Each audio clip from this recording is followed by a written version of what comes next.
some people call it. So we're going to meet. We're going to see.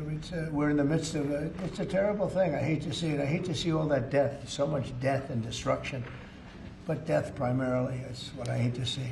Does that mean you haven't made a decision yet on what to do?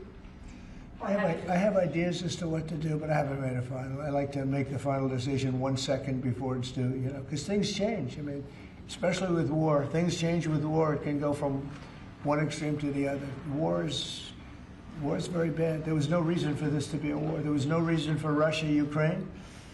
A lot of wars there was no reason for. You look right up there, I don't know, see the Declaration of Independence, and I say, I wonder if the Civil War, it always seemed to me maybe that could have been solved without losing 600,000 plus people. So a lot of, it's very sad to see. It's very sad to see what's happening.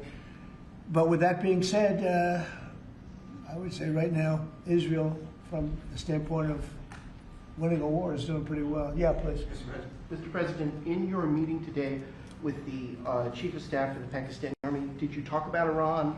Did that come up? Is there anything you can share from that meeting? Yeah, well, they know Iran very well, better than most. And they're not happy about anything. It's not that they're bad with Israel. They know them both, actually, but they probably, maybe they know Iran better. But they see what's going on, and he agreed with me. The reason I had him here, I wanted to thank him for not going into the war, just ending the war. And I want to thank, as you know, Prime Minister Modi just left, just a little while ago, just left. And we're working a trade deal with India. We're working a trade deal with Pakistan. And they were both here. But I was with Modi a few weeks ago. He was here, actually. But now we speak to him. And I'm so happy. There was a deal that two smart people, plus, they have people on their staff too, but two very smart people decided not to keep going with that war. That could have been a nuclear war. Those are two nuclear powers, big ones, big nuclear powers, and they decided not. So I was honored to meet him today. And if I can, Mr. Peefus, sir, and for anyone who may want to answer, how has the travel bans from certain countries affected fans maybe coming in for the games, or is that not a consideration? Johnny, go ahead. Yeah, no, it's not a concern for us. For the games now in the Club World Cup, everything has been done in a very smooth way. We have an excellent collaboration, of course, with the president, but with the task force in particular. For next year, the World Cup, we have one more year to work, and the learnings that we have this year with the Club World Cup, which is historic. I say this to all the Americans because it's the first ever Club World Cup, and it's played in the United States of America. So the learnings we'll have for this will apply them next year. And they're largely sold out, so But I don't know. everything I don't think he's too worried about the travel ban. He doesn't know what the travel ban is, I don't think. Johnny, tell me what the travel ban is. He doesn't know what it is. He's largely sold out. Like tonight is totally. I have friends, they heard about this meeting. They said, can you give me tickets? I don't know if I can get tickets. He won't give them to Well, me. we can speak Maybe about it. John will give them to me. Yeah, please. Mr. President, two questions, if I could. One about Iran and then one domestically. With Iran, what's your message to Americans, both here and abroad, who are not only concerned about the U.S. potentially getting involved in another conflict in the Middle East, but worry about the potential for retaliation here at home? Yeah. Well, I don't want to get involved either, but I've been saying for 20 years, maybe longer, that Iran cannot have a nuclear weapon. I've been saying it for a long time. And I think they were a few weeks away from having one. And they had to sign a document. I think they wish they signed it now. It was a fair deal. And now it's a harder thing to sign, It's a lot of water over the dam. But, it's very, I say it very simply. Iran can't have a nuclear weapon. Too much devastation. And they'd use it. I believe they'd use it. Others won't use it, but I believe they'd use it. So that's it. It's very simple as far as I'm concerned. They can't have a nuclear weapon. And then domestically, Missouri Senator Josh Hawley came out this week as the lead sponsor of a bill to raise the federal minimum wage to $15 an hour. It stands out because he's a Republican. There's still 20 states that have it at $7.25. Do you support the legislation or the idea? Well, I haven't seen it. I'd have to speak to Josh. He's a very good friend of mine. That's interesting that Josh did that. I'm going to have to think about that one. Some people agree with it, some people don't. You know, some people say it really turns away business, restaurants close, and a lot of things happen. Other people agree. I'd have to speak to Josh. He's a good guy. Did you see President, the, for the Iran, the possibility of an Iran deal, is the destruction or the dismantling of the Fordow nuclear enrichment center, is that a prerequisite for a deal? Is that a red line for you? No, it's just something that people talk about having. We're the only ones that have the capability to do it, but that doesn't mean I'm going to do it at all. Yeah, we have the best military equipment in the world. You see that with this fight. We have planes that are undetectable, flying around like, you know, nobody's able to see them stealth. You guys want to be stealthy tonight. You know, you can be stealth, you'll never lose, right? But these are incredible planes and weapons. We have the best weapons in the world. By far, nobody close, and I mean, certain countries take advantage of that. Israel has incredible weaponry, so we'll see what happens. I've been asked about it by everybody, but I haven't made a decision. Mr. President, you talked earlier today about having daily conversations with Prime Minister Netanyahu. Yeah. How have those conversations weighed on you in terms of getting more involved? He's been lobbying for the U.S. to get more involved. Has that had an impact in kind of your evolution, sir?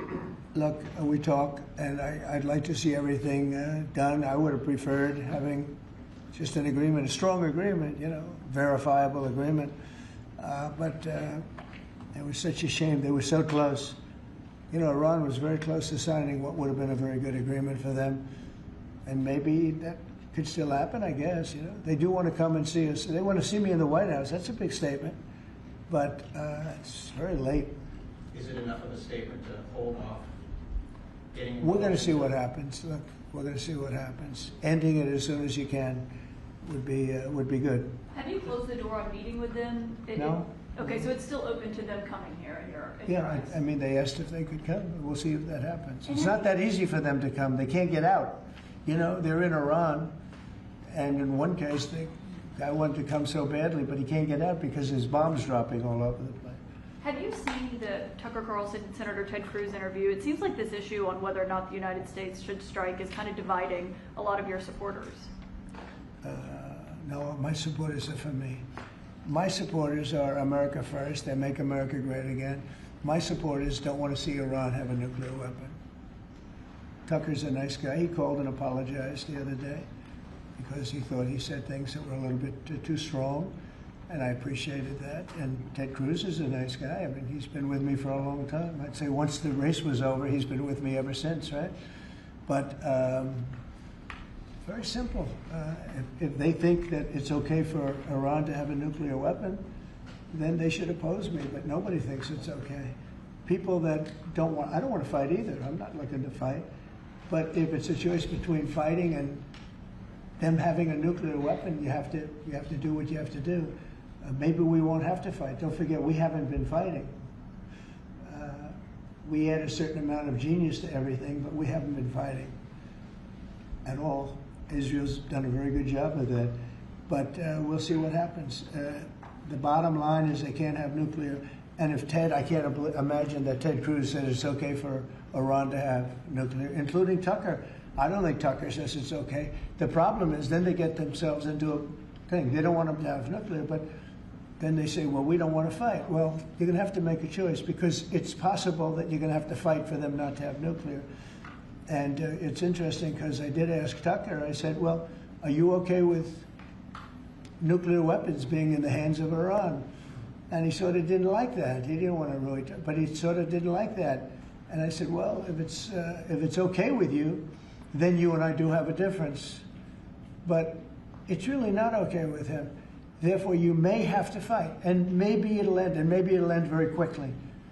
But there's no way that you can allow, whether you have to fight or not, you can allow Iran to have a nuclear weapon because the entire world will blow up. I'm not going to let that happen. Mr. President, on the southern you had a border- bit of a row with President Emmanuel Macron of France the other day at the G7, No, it sounded he's a like. nice guy. Look, he said I was going back home to make a ceasefire. Not a ceasefire. We're long beyond ceasefire. And I said, why do you say that? Why would you say ceasefire? It's a bad term to use. because a ceasefire means like everything's going swimmingly, we'll take a little time off. It's not. We're not looking for a ceasefire. We're looking for a total, complete victory.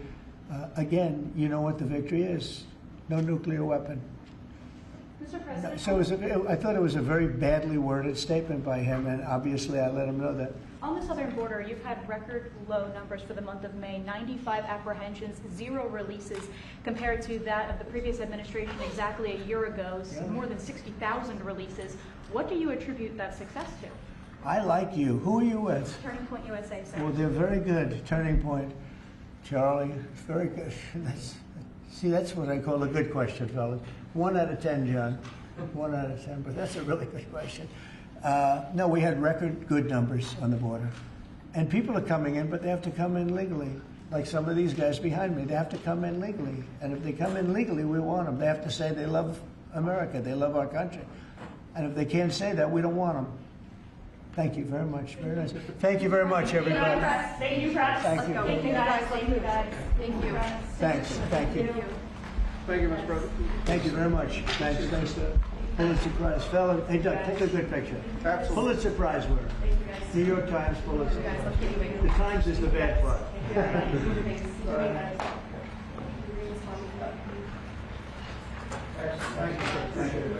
Thank you. So, fellas, I want to get one of these.